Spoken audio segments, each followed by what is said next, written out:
ጤና ይስጥልን ክቡራን ተመልካቾቻችን ከሐረሪ ቲቪ የሰዓቱን የአማርኛ ቋንቋ ዜናዎች ይዘን ቀርበናል። ዜናዎቹን እየመራው ነው ያያንቱ አመዳብራችሁ ቆይታ ማድረግ ይሆናል። በቅድሚያም ክልላዊ ዜናዎች ወጣቶች ከስራ ጠባቂነት ወደ ስራ ዕድል ፈጣሪነት ሊሸጋገሩ እንደሚገባ የሐረሪ ክልል ኢንተርፕራይዞች ልማትና ኢንዱስትሪ ቢሮ ገለጸ። በሐረሪ ክልል በሐኪም ወረዳ በቡድን ተደራጅተው ምንጣፎችን በማጠብና በማጽዳት ስራ ላይ የተሰማሩ ወጣቶች ራሳቸውን ከመጥቀም ባለፈ የማህበረሰቡን ችግር እየፈቱ መሆናቸውን ገልጸዋል። ዘገባው የጀጂዳ ነው። ተጨማሪ ያለን በሐረሪ ክልል በሐኪም ወረዳ በቡድን ተደራጅተው ምንጣፎችን በማጠብና በማጽዳት ስራ ላይ የተሰማሩ ወጣቶች ራሳቸውን ከመጥቀም ባለፈ የማህበረሰቡን ችግር እየፈቱ መሆናቸውን ገልጸዋል። የማህበሩ ሰብሳቢና ስራ አስኪያጅ አቶ ሙስጠፋ መሐመድ እንደገለጹት ለረጅም ጊዜ አዋጭ የሆነና የአካባቢው ማህበረሰብ ችግር የሚፈታ ስራ ለመለየት ጥናት ሲደረጉ መቆየታቸውን ገልጸው የምንጣፍ ማጠቢያ ማሽኖችን በማምረትና በመንግስት ድጋፍ የስራ ቦታ በማግኘት ወደ ስራ መግባታቸውን ተናግረዋል። kun gara waggaa lamaan irraa fudhate bifa saniin ወንኒን አይደንቲፋይ ጎዴ በአሁኑ ጊዜ የሚያስፈልጉ ስራዎች ምን እንደሆነና በዚህ አካባቢ የማህበረሰቡን ችግር መፍታት እንደሚችሉ ላይ ጥናት አድርገናል። ይህም 2 ዓመት ያህል ወስዷል። ስለዚህ የክልሉ ማህበረሰብ መሬት ላይ ምንጣፍ ባህል አለው። ማሽነ ዲቆ ኻላመዳ ኦሚሹት ይጅራል። የማጠቢያ ማሽኖች ረጅም ጊዜ የሚወስድ ስራን በአጭር ጊዜ ውስጥ በትንሽ ጉልበትና በከፍተኛ ጥራት እየሰሩ መሆኑን ገልጸዋል። ሆጀታ ዳቢ አማ ፔሮለራ ገሌ ሚንዳ ከፈላፊ ጅሩ ሆጀታ ኮዳ ለመቀብና የሀገራችን ኢኮኖሚ አንድ ጊዜ ተጠቅመን የምንጥለውን አይፈቅድም። በተደጋጋሚ የምንጠቀምበት እንዴት መስራት ይቻላል ብለን ወደ ስራ ገብተናል። ይህ ማሽን በቀን 40 ምንጣፍ ማጽዳት ይችላል። አቧራ ማስወገጃና መድረቂያው እስከ 80 መስራት ይችላል። ከ12 ቋሚና ከ6 ጊዜያዊ ሰራተኞች አሉን። ማህበሩ ከራሱ ባለፈ ለ12 ወጣቶች ቋሚ የስራ ዕድል የፈጠረ መሆኑን ገልጸው እንዳስፈላጊነቱ በቀን ከ5 እስከ 7 የሚደርሱ ወጣቶችን ቀጥሮ እንደሚያሰራም ተናግረዋል። ወንዲ ሳንድራ አይገሙ ሳኒ ሁምኖ መታን ሳኒ ሁምኖ ምሻቲ ሁምነ ብያ ወጣቶች የሀገሪቱ አምራች ኃይል ናቸው እና ከጥገኝነት ወደ ምርታማነት ለመሸጋገር መስራት አለባቸው። የመንግስት ስራዎችን መጠበቅ አያስፈልግም። በዚህ ማህበር ውስጥ በተለያዩ የስራ ክፍሎች ተሰማርተው ያገኘናቸው ወጣቶች እንደገለጹት ቀደም ሲል ትምህርታቸውን አጠናቀው በቤተሰብ ጥገኝነት ይኖሩ እንደነበር አንስተው አሁን ግን በዚህ ማህበር ውስጥ ተቀጥረው በመስራት ራሳቸውን ችለው መኖር መጀመራቸውን ተናግረዋል። ምንጣፋቸውን ለማጽዳት ወደ ማዕከሉ የመጡ ደንበኞች በበኩላቸው ምንጣፎችን ለማጠብ የጉልበትና የቦታ ችግር ይፈታተናቸው እንደነበር ገልጸው አሁን ግን በተመጣጣኝ ዋጋና በአጭር ጊዜ ውስጥ በማጽዳታቸው ችግራቸው መቃለሉን ገልጸዋል። በቤት ውስጥ ምንጣፍ ማጠብ ብዙ ችግሮች ነበሩ። የኃይል እጥረት፣ ቦታ እጥረት አሁን ተፈቷል።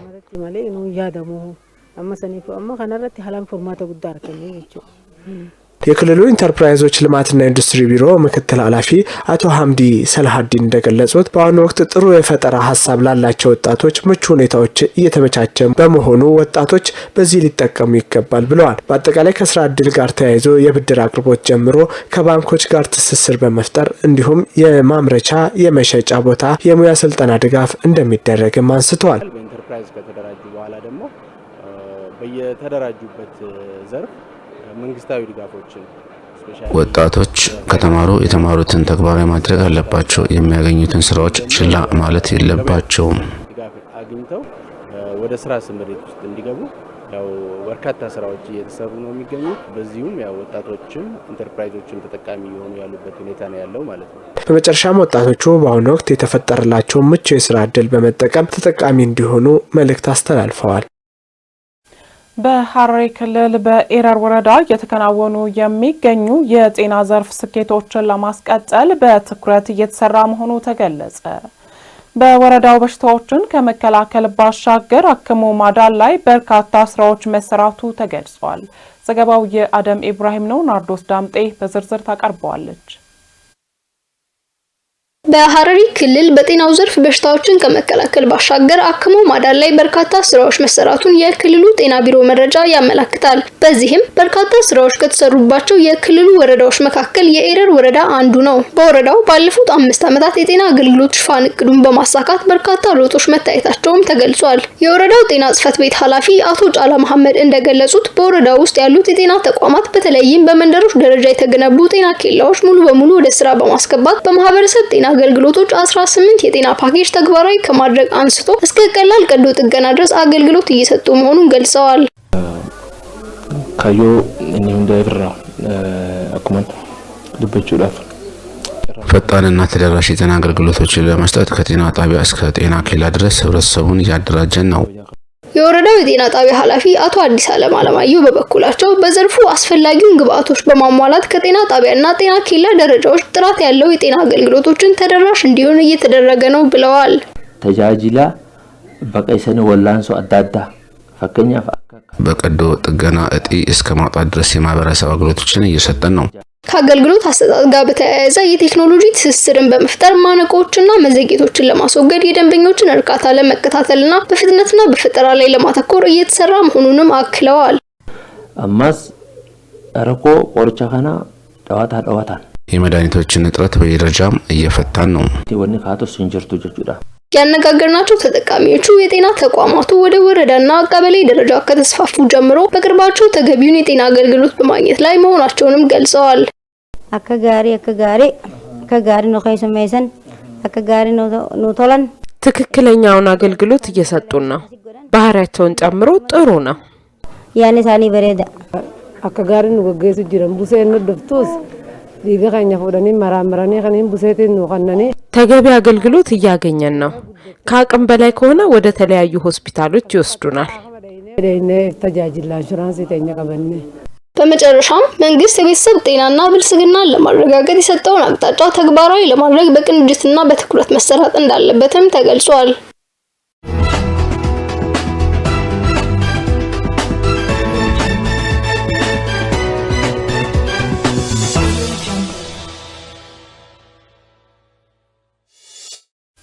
ክቡራን ተመልካቾቻችን ከሐረሪ ቲቪ ዜናዎቻችን ወደ እናንተ መድረሳቸውን እንደቀጠሉ ናቸው። ወደ ሀገር አቀፍ ዘገባዎች ስናልፍ ሀገራዊ ምክክሩ ብሔራዊ መግባባትን በመፍጠር ኢትዮጵያን ወደ ላቀ ደረጃ ለማሸጋገር አይነተኛ ሚና እንዳለው የሕዝብ ተወካዮች ምክር ቤት አባል አምባሳደር ዲና ሙፍቲ ገለጹ። በሌላ ዜና በሰባተኛው ጠቅላላ ምርጫ የአካል ጉዳተኞችን ተሳትፎ ለማሳደግ ከሚመለከታቸው አካላት ጋር በትብብር እየተሰራ መሆኑን የኢትዮጵያ አካል ጉዳተኞች ማህበራት ፌዴሬሽን አስታወቀ። እነዚህንና መሰል ሀገር አቀፍ ዘገባዎችን ሌንሽ መልስ በተከታይነት ታቀርበዋለች። ሀገራዊ ምክክሩ ብሔራዊ መግባባትን በመፍጠር ኢትዮጵያን ወደ ላቀ ደረጃ ለማሸጋገር አይነተኛ ሚና እንዳለው የሕዝብ ተወካዮች ምክር ቤት አባል አምባሳደር ዲና ሙፍቲ ገልጸዋል። ምክክሩ የውስጥ አቅምን በማጠናከር ለሀገራዊ እድገት መፋጠን ተጨማሪ አቅም እንደሚሆንም ተናግረዋል። የሕዝብ ተወካዮች ምክር ቤት አባል አምባሳደር ዲና ሙፍቲ ለኢዜአ እንደገለጹት ሀገራዊ ምክክሩ በኢትዮጵያ የማያግባቡ ጉዳዮችን በመለየት በዘላቂነት ለመፍታት ቁልፍ ሚና አለው። የሀገራትን ልምድና ተሞክሮ በመቅሰም ባህላዊና ትውፊታዊ የምክክር እሴቶችን ጥቅም ላይ ማዋል እንዲሁም አጀንዳ በማሰባሰብ ሂደት አካታች የሆነ ስርዓትን ተግባራዊ ማድረጉ የሚበረታታ ነው ብለዋል።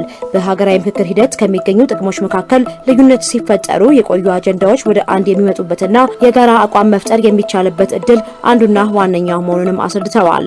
እንደ አምባሳደር ዲናው ገለጻ ሀገራዊ ምክክሩ በልማት፣ በእድገት፣ በዲሞክራሲ፣ በሀገረ መንግስት ግንባታ፣ በደህንነት፣ በሰላምና በሌሎችም ሀገራዊ ጉዳዮች ላይ ዜጎች የጋራ ስሜትና ፍላጎት እንዲኖራቸው መሰረት የሚጥል ነው። ሀገራዊ ምክክሩ የውስጥ አቅምን በማጠናከር በኩል ዘርፈ ብዙ ጠቀሜታ እንዳለው ገልጸው ይህም በሁሉም ዘርፎች ለሚከናወኑ የልማት ስራዎች ከፍ ያለ ፋይዳ አለው ብለዋል። በፖለቲካና ዲፕሎማሲ ዘርፎች የሚከናወኑ ተግባራት እንዲሁ በጋራ ትብብርና በአንድነት መንፈስ እንዲከናወኑ ሀገራዊ ምክክሩ አስቻይ ሁኔታን በመፍጠር የተጀመረውን ሀገራዊ እድገት ለማፋጠን ተጨማሪ አቅም ይሆናል ብለዋል።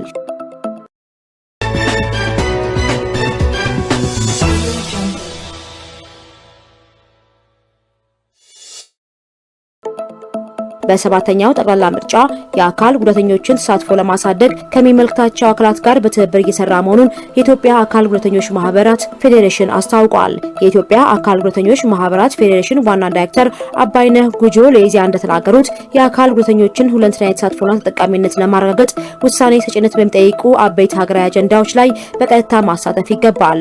አካል ጉዳተኞች ህገ መንግስቱ የሰጣቸው መብቶች ከሚያረጋግጡባቸው ሁነቶች መካከል አንዱ ምርጫ መሆኑንም አንስተዋል። ፌዴሬሽኑ በሰባተኛው ጠቅላላ ምርጫ የአካል ጉዳተኞችን ሁለንተናዊ ተሳትፎ ለማረጋገጥ ከኢትዮጵያ ብሔራዊ ምርጫ ቦርድ ጋር በቅንጅት እየሰራ መሆኑን ጠቁመዋል።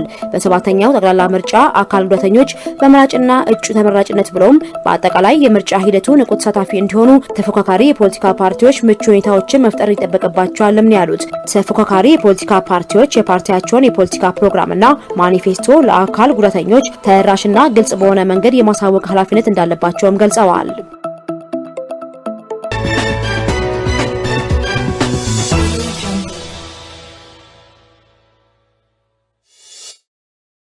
በተያዘው በጀት ዓመት 6 ወራት ከ18000 ለሚልቁ የሀገር ውስጥና የውጭ ባለሀብቶች የኢንቨስትመንት ፍቃድ መሰጠቱን የኢትዮጵያ ኢንቨስትመንት ኮሚሽን አስታውቋል። የመደመር መንግስት ኢትዮጵያን ተመራጭ የኢንቨስትመንት መዳረሻ ለማድረግ መሰረተ ልማት ከማሟላት ባለፈ የሚያሰራ የህግ ማዕቀፎችን በማዘጋጀት ለባለሀብቶች ምቹ ከባቢን ፈጥሯል።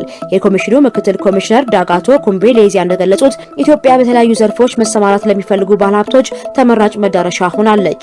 በዚህም በበጀት ዓመቱ 6 ወራት በፌዴራል ደረጃ ከ1.1 ቢሊዮን ዶላር በላይ በክልሎች ደግሞ ከ610 ቢሊዮን ብር በላይ ካፒታል ላስመዘገቡ ከ18000 በላይ የሀገር ውስጥና የውጭ ባለሀብቶች የኢንቨስትመንት ፍቃድ መሰጠቱን አመልክተዋል። የኢንቨስትመንት ፍቃድ የተሰጣቸው 17870 ባለሀብቶች በክልሎች እንዲሁም 245ቱ ደግሞ በፌዴራል ደረጃ በተለያዩ ኢንቨስትመንት መስኮች የሚሰማሩ ናቸው ብለዋል።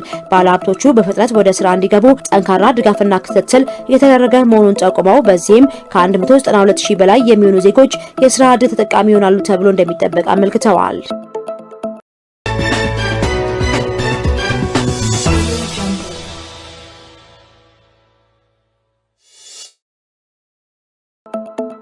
የአድዋ ድል የኢትዮጵያውያን የአንድነት ቁርጠኝነትና አይበገሬነት መገለጫ ነው ሲሉ የኦሮሚያ ክልል ኮሚኒኬሽን ቢሮ ኃላፊ አቶ ኃይሉ አዱኛ ተናገሩ። 49ኛው የጉሚ በለል መድረክ አድዋ የጋራ ድል የወል ትውስታ በሚል መሪ ሀሳብ ተካሂደዋል። አቶ ኃይሉ አዱኛ በዚህ ወቅት እንዳሉት የአድዋ ድል የቀኝ ገዥነትን አስተሳሰብ በመስበር ለሰው ልጆች እኩልነት አዲስ ምዕራፍ የከፈተ ነው ብለዋል።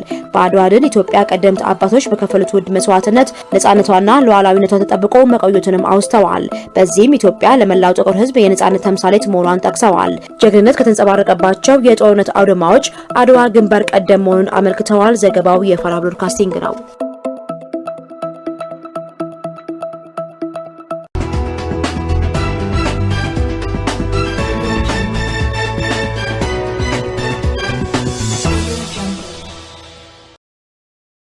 አሜሪካ እስካሁን በግልጽ ያልታወቁ በራሪ አካላት ወይም ዩፎ በተመለከተ ያሉ መረጃዎች ይፋ እንደምታደርግ ተነገረ።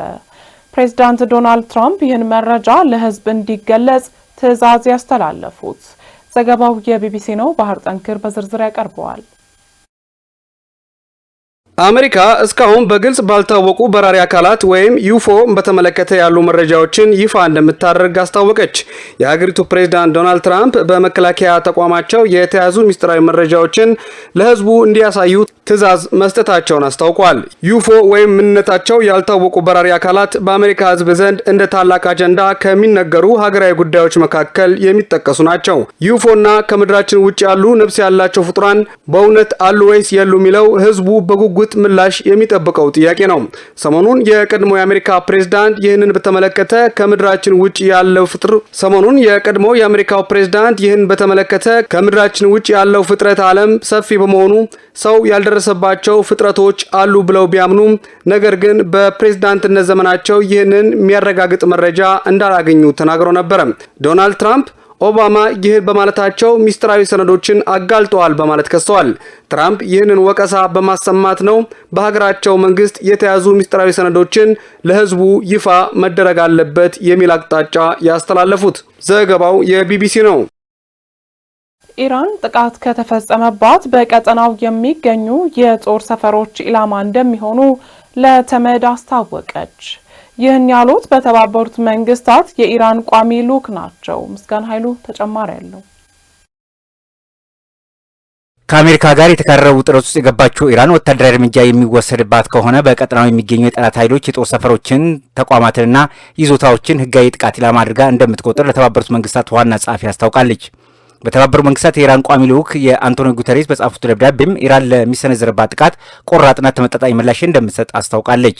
የአሜሪካው ፕሬዝዳንት ዶናልድ ትራምፕ ኢራንን በተመለከተ የሚያራምዱት ትርክት እውነተኛ ወታደራዊ ጥቃት ስጋት እንዳለ እንደሚጠቁም ደብዳቤው መግለጹን የዜና ወኪሉ ሮይተርስ ዘግቧል። ቋሚ ልዑኩ ኢራን ጦርነት እንደማትፈልግም ለመንግስታቱ ድርጅት ዋና ጸሐፊ ጉተሬስ በጻፈችው ደብዳቤም አስረድታለች። ደብዳቤው የኢራን እስላማዊ ሪፐብሊክ ውጥረትም ሆነ ጦርነት እንደማትፈልግ እንዲሁም ማንኛውም ጦርነት እንደማትጀምር በተደጋጋሚ በከፍተኛ ደረጃ ገልጻል ይችላል። አሁን ወታደራዊ ጥቃቱ ከሚፈጸምባት ከሆነ ግን ኢራን በተባበሩት መንግስታት ድርጅት ቻርተር አንቀጽ 51 መሰረት ያላትን ተፈጥሯዊ ራስን የመከላከል መብት በመጠቀም ቆራጥና ተመጣጣኝ ምላሽ ትሰጣለች ሲሉ ማስፈሩንም የቱርክ ዜና ወኪል አናዶሉ ዘግቧል። በኢራን ራስን የመከላከል ምላሽ ውስጥ በቀጠናው የሚገኙ የጠላት ኃይሎች የጦር ሰፈሮች፣ ተቋማትና ይዞታዎች በሙሉ ህጋዊ የጥቃት ኢላማ ይሆናሉ ሲልም አስጠንቋል። ይህንን ተከትሎ ለሚመጣው ተገማች ያልሆነና መቋጠር የማይቻል መዘዝ አሜሪካ ሙሉና ቀጥተኛ ኃላፊነቱን ትወስዳለች ሲልም አሳስቧል። ኢራን ቋሚ ልዑክ የተባበሩት መንግስታት ጸጥታው ምክር ቤት ዋና ጸሐፊ ጊዜው ከመርፈዱ አስቀድሞ ሳይዘገዩ እርምጃ እንዲወስዱም ጠይቀዋል። የአሜሪካው ፕሬዝዳንት ዶናልድ ትራምፕ በበኩላቸው አገራቸው ከኢራን ጋር ስምምነት ላይ ትደርስ ወይም ወታደራዊ እርምጃ ትወስድ እንደሆነ የሚቀጥሉት 10 ቀናት ውስጥ እንደሚታወቅ ተናግረዋል። ክቡራን ተመልካቾቻችን ከሐረሪ ቲቪ ለሰዓቱ የነበሩን የአማርኛ ቋንቋ ዜናዎቻችን የተከታተላችሁትን ይመስል ነበር። ከቀሪ የሐረሪ ቲቪ መሰናዶዎች ጋር መልካም ቆይታ